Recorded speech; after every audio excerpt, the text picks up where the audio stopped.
Bab 3087. Ciptakan wilayahmu sendiri. Di bawah paksaan dan bujukan Mileye, dia menerima 5 guru alam pengetahuan dan banyak lainnya dari alam Taoisme.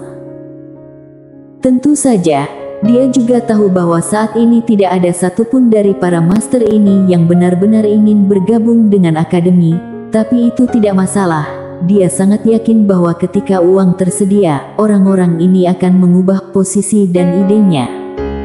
Kali ini Quincy juga datang ke alam semesta optik. Kali ini, dia tidak datang sendiri. Quilla, Feroding dan sekelompok tokoh inti dari Akademi Guanxuan juga datang. Kali ini, seorang pria paruh baya menghampiri Mileye dan membungkuk sedikit. "Dekan." Mileye memandang pria paruh baya itu dan berkata sambil tersenyum, "Tetua Zhang, kamu baik-baik saja?" Ben Zhang. Dia secara alami mengenali orang ini dan telah mengikutinya sejak lama. Namun kini Ben Zhang telah mencapai ranah ketertiban. Tidak hanya itu, ia juga merupakan tokoh inti lembaga umum Akademi Guanxuan yang memiliki kekuasaan cukup besar. Ben Zhang tersenyum tipis dan berkata, "Dekan, aku merasa sangat baik bertemu denganmu." Mileye tertawa. Dia harus mengatakan bahwa ketika dia melihat Ben Zhang, dia merasa akrab. Tentu saja, dia juga merasa sedikit emosional. Sepanjang jalan, dirinya bertemu banyak orang, tetapi lambat laun dirinya juga melupakan banyak orang. Hidup mungkin seperti ini. Setiap orang memiliki beberapa orang yang lewat dalam hidup mereka, dan mereka adalah orang yang lewat, yang lain juga adalah orang yang lewat. Saat ini, Quincy tiba-tiba berkata, "Orang-orangku telah menemukan tanah berharga, ayo kita lihat." Mileye memulihkan pikirannya dan berkata sambil tersenyum, "Oke." Semua orang pergi. Setelah beberapa saat, semua orang sampai di puncak gunung.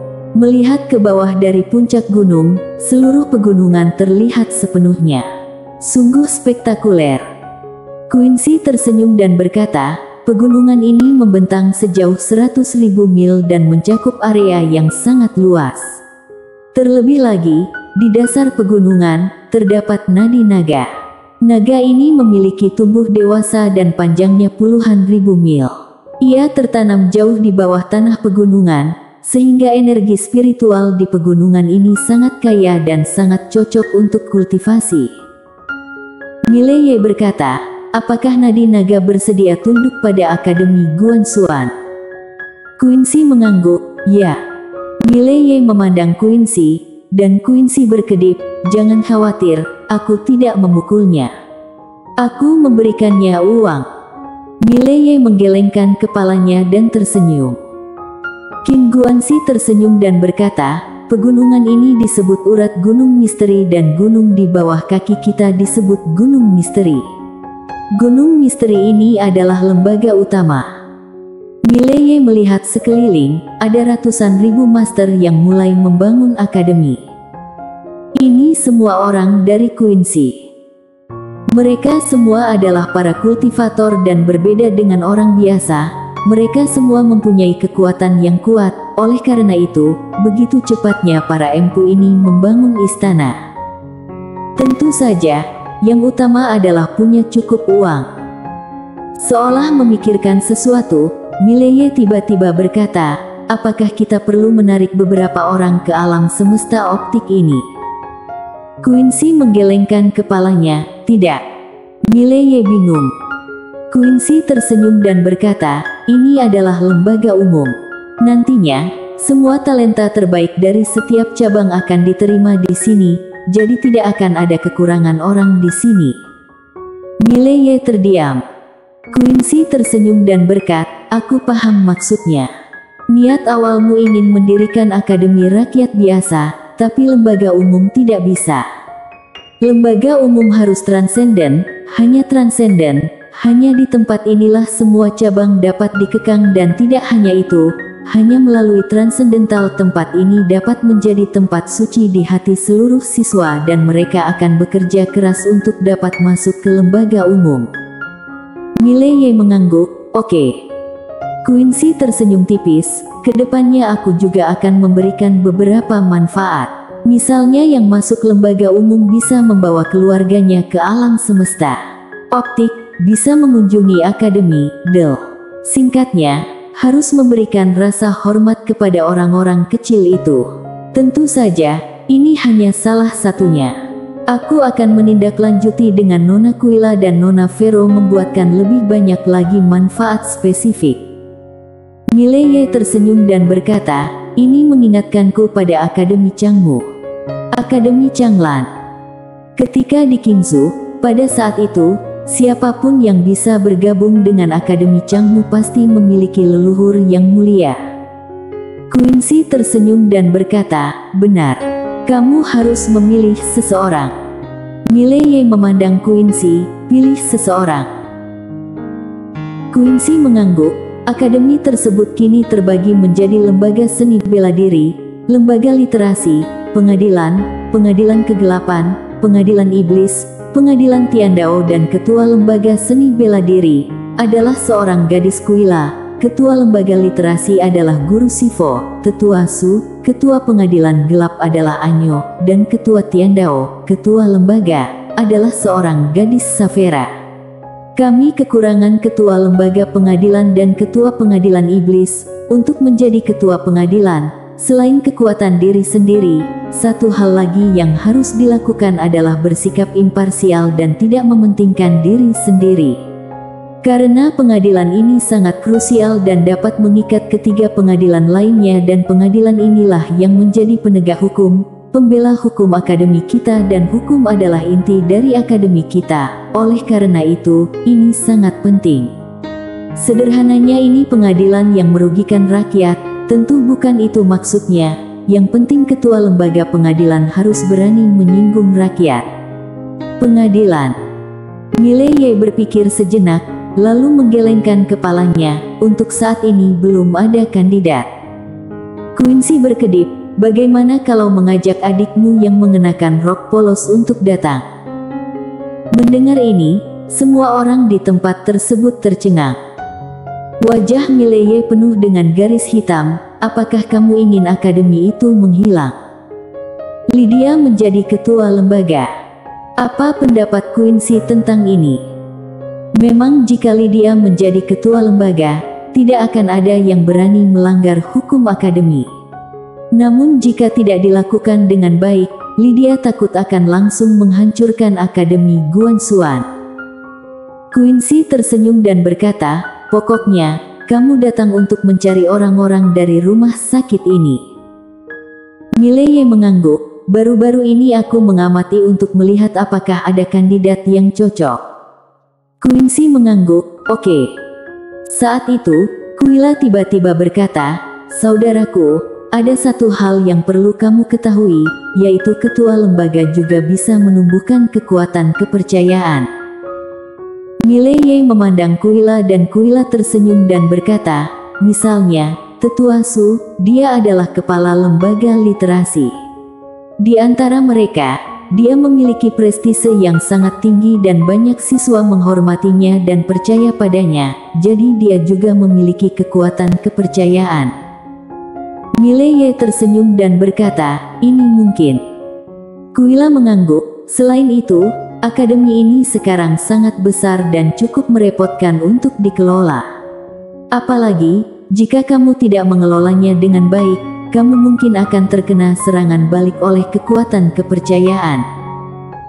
Mileye sedikit mengernyit, diserang balik oleh kekuatan kepercayaan.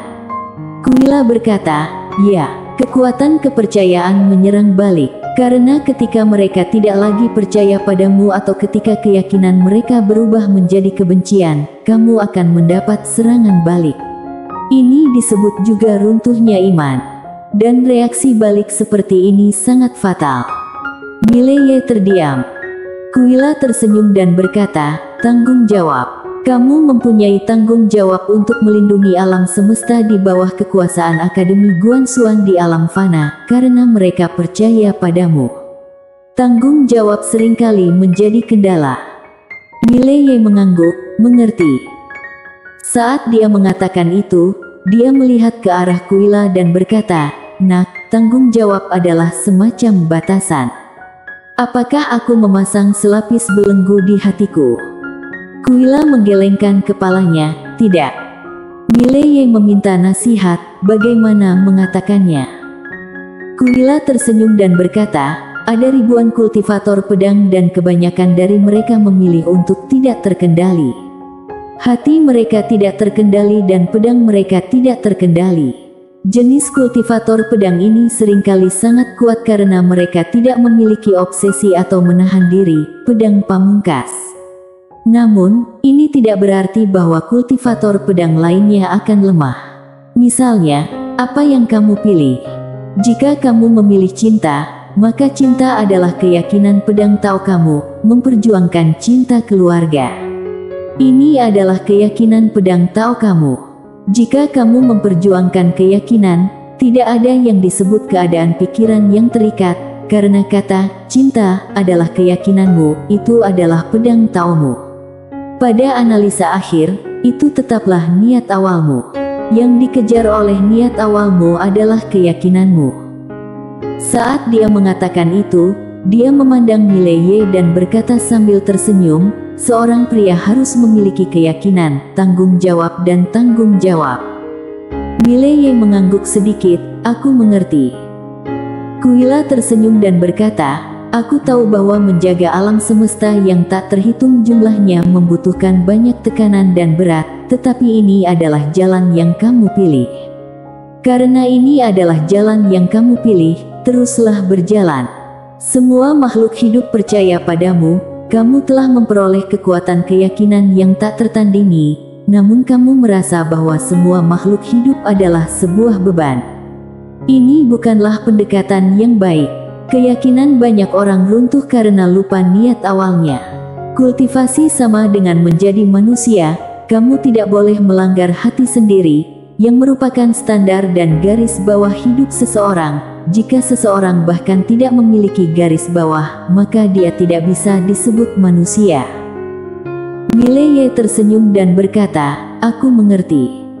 Kuila mengangguk, "Sekarang akademi semakin besar, tanggung jawab semakin besar. Tentu saja, jiwa pedang dunia kamu juga akan semakin besar dan lebih besar. Semakin kuat kamu, ini adalah hal yang baik. Aku memperkirakan di masa depan, jiwa pedang duniamu akan tumbuh secara eksplosif, karena sekarang akademi sepenuhnya berada di jalur yang benar. Oleh karena itu, kekuatan kepercayaan akan menyatu kepadamu seperti sungai.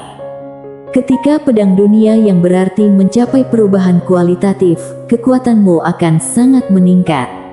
Dan pada saat itu, tingkatan alammu juga harus ditembus." Mileye berkata dengan suara yang dalam, "Alam penghujung surgawi." Kuila menggelengkan kepalanya, "Tidak."